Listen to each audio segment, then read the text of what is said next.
Hello everyone, my name is Denise and today I'll be talking on the topic, The Evil Therapist. I'll be taking a lot of reference from the recent movie, The Matrix Resurrections. So if you intend to watch the movie and you don't want any spoilers, this is the time to pause this video and watch it only after you finish watching the movie. Okay, so if you are still here, it means that you already watched the movie or you don't mind spoilers or you love me so much that you want to watch this video anyway, so thank you so much for that. Okay, so I love The Matrix and I remember when the first 3 movies came out, I think in my teenage years, so I was really young during my formative years and it really impacted me. I had quite a turbulent teenage formative years, so this movie really offered me a lot of comfort. So I believe, that one of the reasons why I chose my current husband is because he looks a little bit like Keanu Reeves. That's how much I like this movie. And also the fight scenes, I really liked it because and that inspired me to take up Taekwondo, which I eventually became fairly good at. So yeah, I love The Matrix. Okay, but beyond that, it's also very deeply philosophical with a lot of religious undertones. So I've watched other videos which I'll leave in the description below, talking about how the Matrix Enterprise, right, this whole series of movies relate to this philosophical book called The Cave. So I will put that in the description below, you can watch it later. So okay, so in the latest movie, the main antagonist is, guess who? The therapist.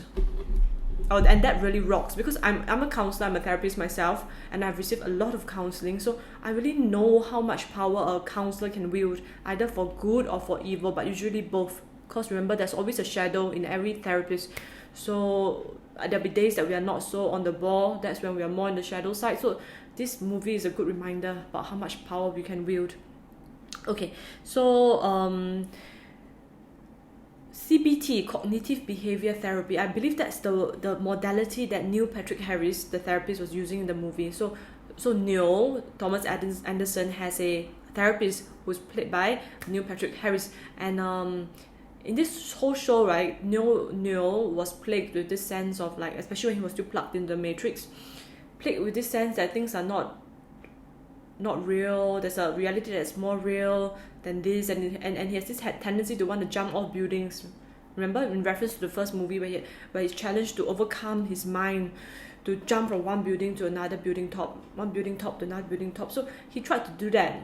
So that was categorized as a suicide attempt.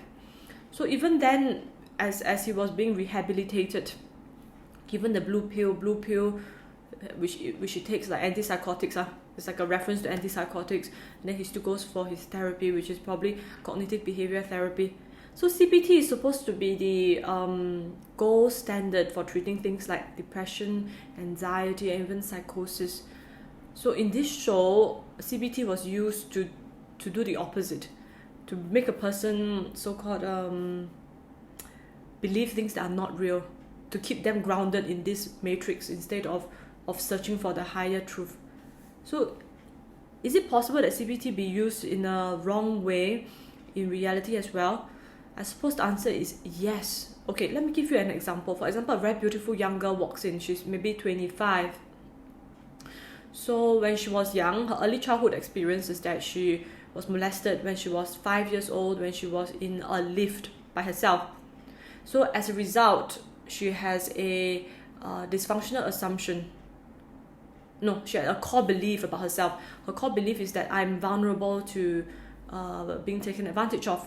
Her core belief about others is others are out to take advantage of me. And her core belief about the world's a dangerous place. As a result, she has anxiety, and that's why she's here for therapy, okay?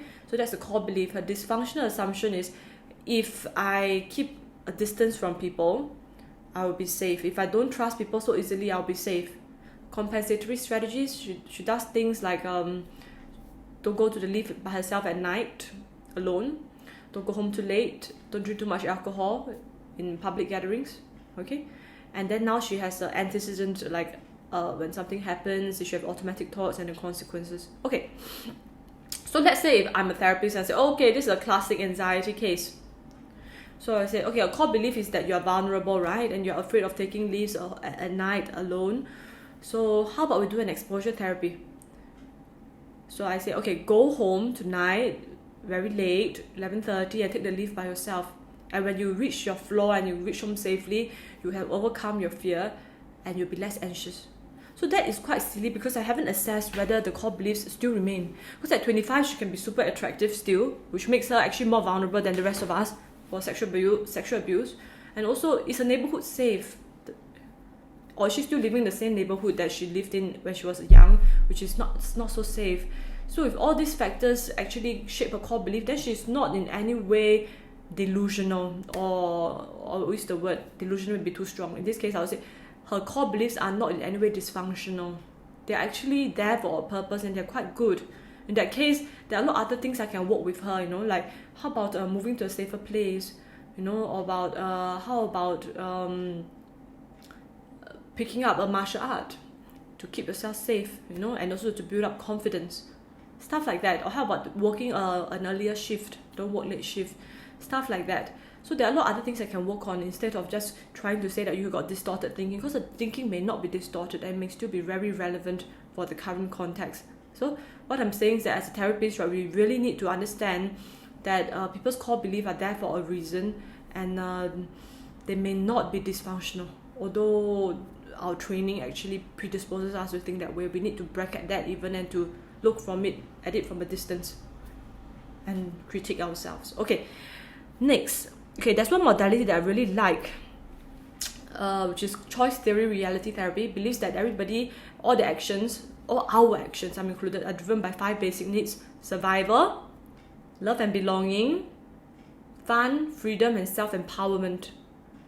So even delusions, even if there's diagnosed psychotic patients coming in, that delusions are here for a purpose. Okay, for example, if they have delusions of grandeur, then they imagine they have lots of power, a lot of money, or they own all the buildings along Orchard Road.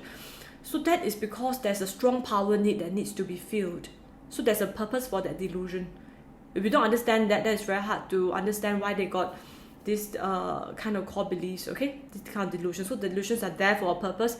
If you can meet that delusional need in some other form, then that delusion can be shaken. Otherwise, it's there for a purpose. Don't shake it, don't rock the boat. Similarly, if someone has a delusion that others are loving her from a distance, maybe she has a love and belonging need that is currently not met. So once I build up her, we co-create, build up her support system, then that delusion will slowly fade away. She no longer have to keep on plugging herself into the matrix, so to speak, of her delusions and imagining that someone is loving her from distance, because she's really getting the real love in present. Finally, delusions of persecution. Some people, they're always worried that others are saying something bad about them behind their back. That's fine, but if it reaches beyond the point that they're so certain that it's happening, although they have no evidence, it becomes a delusion of persecution. It serves a survival need. So the person probably feels very unsafe and perhaps been through some kind of trauma. So if you give them catharsis, like a space for them to really just express their anger unbridled, and you don't try to challenge it, just assume that whatever they say is correct, the perception is correct, just allow them to express their anger, and then find strategies to make them feel safer, then that delusion of persecution will gradually fade away. Okay, so I hope you found this video helpful, and today is New Year's Day, so Happy New Year everyone. May the year 2022 be good for you, and may God bless you and your family, your loved ones in this year 2022. Okay, if you like this video and you found it helpful, kindly share it with your friends, press like and subscribe. Thank you and God bless.